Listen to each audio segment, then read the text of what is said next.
Salut à toi, c'est Ozadziwa et aujourd'hui on va découvrir ensemble un dinosaure qui m'a été demandé par l'un d'entre vous. C'est parti.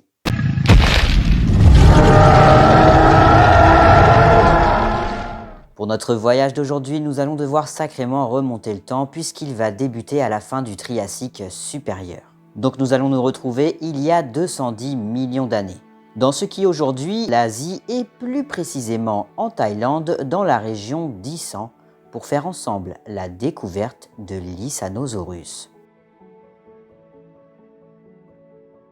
Notre cher ami immensément grand a été découvert lors d'une fête bouddhiste. C'était donc un pur hasard, il n'a pas été découvert lors de fouilles paléontologiques et je pense que c'est important de le préciser.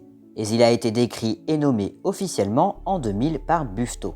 Son nom Isanosaurus lui a tout simplement été donné en hommage à sa région et à la fête lors de laquelle il a été découvert.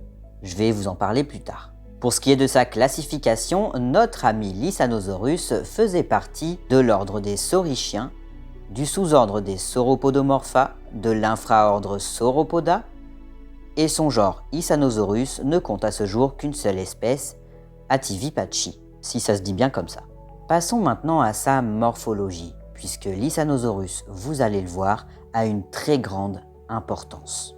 Comme je vous le disais précédemment, il a été découvert lors d'une fête bouddhiste, et plus précisément lors de la fête Magha Puja, qui a pour but de célébrer la pleine lune du 3e mois lunaire, à savoir février ou mars, il me semble. Et bien durant cet événement, ils ont découvert des ossements, et pas n'importe lesquels, puisqu'à ce moment précis, ils sont en présence du plus vieux sauropode connu, l'Isanosaurus. Je tiens à vous le rappeler, ça tient vraiment du pur hasard, c'est-à-dire que si cette fête n'avait pas eu lieu, très certainement qu'à ce jour, ce dinosaure n'aurait jamais été découvert, alors que pourtant il est vraiment important selon moi. Il faut savoir que son apparence complète, donc les images que vous voyez tout au long de cette vidéo, ne sont basées que sur des comparaisons avec d'autres grands sauropodes comme le brachiosaure ou le diplodocus. Tout simplement parce que très peu d'ossements ont été retrouvés, principalement des vertèbres, des fragments de côte et un fémur. Et c'est ce fémur qui a son importance puisqu'il va permettre de déterminer que le spécimen découvert était un jeune. Un jeune qui mesurait dans les 6,5 mètres de long. Autrement dit, à l'âge adulte, ce dinosaure aurait pu dépasser les 10 mètres. C'est énorme, je ne sais pas si vous vous rendez compte de ce que ça fait 10 mètres, c'est vraiment très grand. Peut-être même qu'il se mettait sur ses pattes arrière pour pouvoir aller se repaître de la cime des arbres. On ne sait pas vraiment puisqu'on n'a pas retrouvé grand-chose. Comme tous ceux qui le suivront, eh bien, il possédait un long cou, des pattes très massives, un corps impressionnant. Il avait aussi très certainement un corps vraiment très massif et se déplaçait à 4 pattes. Ses membres, ou plutôt ses jambes pour les plus jeunes d'entre vous, étaient vraiment très robustes et capables de supporter son énorme poids.